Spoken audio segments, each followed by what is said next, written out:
The option to give a ticket gives a police officer an additional tool to deal with inappropriate and illegal behavior, but still the officer would retain the option to lay a criminal charge.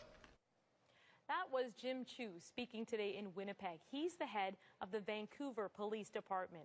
Law enforcement officials from across the country are attending an annual conference there. Chu and his fellow police chiefs want to change the way they deal with small-time marijuana users. And they say that tickets, not criminal charges, may be the best way to deal with simple pot cases. CBC's Chris Glover has more from Winnipeg. Police want the option to be able to ticket pot users who are found to be using 30 grams of pot or less. Right now, they only have two things in their arsenal. They can either give them a warning, i.e. nothing, or they can charge them. And of course, if they're charged, then that pot user would go through the criminal justice system and they could get a record. So the police chiefs have decided that this would be a good option because it wouldn't be the all or nothing kind of idea. They would have a bit of a middle ground with this ticket.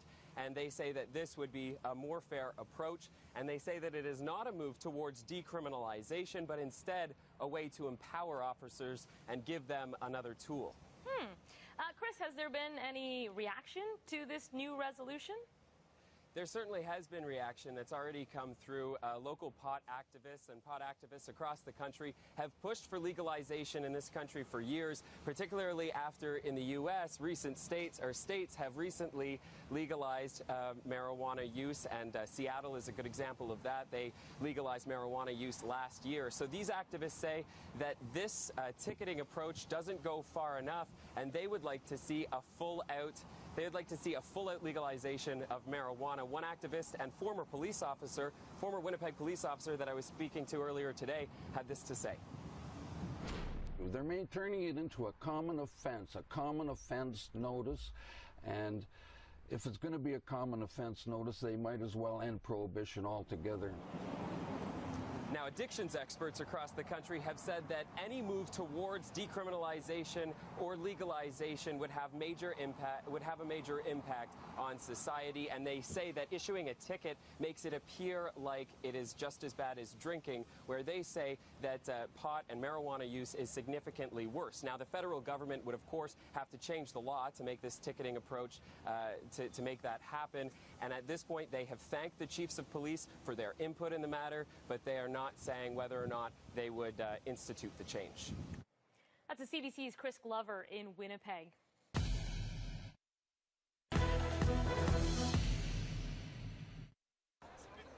Cops traditionally turn a blind eye to pot on April 20th, when people celebrate Bob Marley's birthday. But they can turn a blind eye anytime they catch a person with 30 grams of weed or less, or they can charge them. Now officers want the option to issue a ticket for weed, like they would for public drinking. It's a middle ground there, right? Nothing is nothing. All is a criminal record. All but one of police's top brass at a major national conference voted in favor of the proposal. Officers say pot charges unnecessarily backlog the justice system. They didn't come up with how much a ticket would cost, and they say this is not a move to decriminalization. We don't support legalization or decriminalization.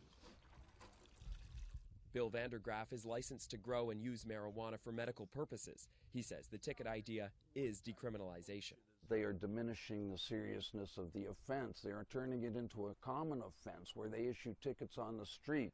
The former Winnipeg police officer and current pot activist says it doesn't go far enough. Although this may be a good step in the right direction, it is certainly just another form of prohibition.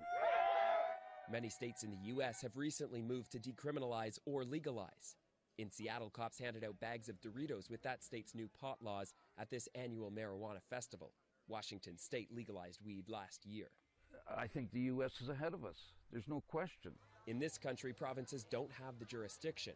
The federal government would need to change the law to make the ticket proposal happen.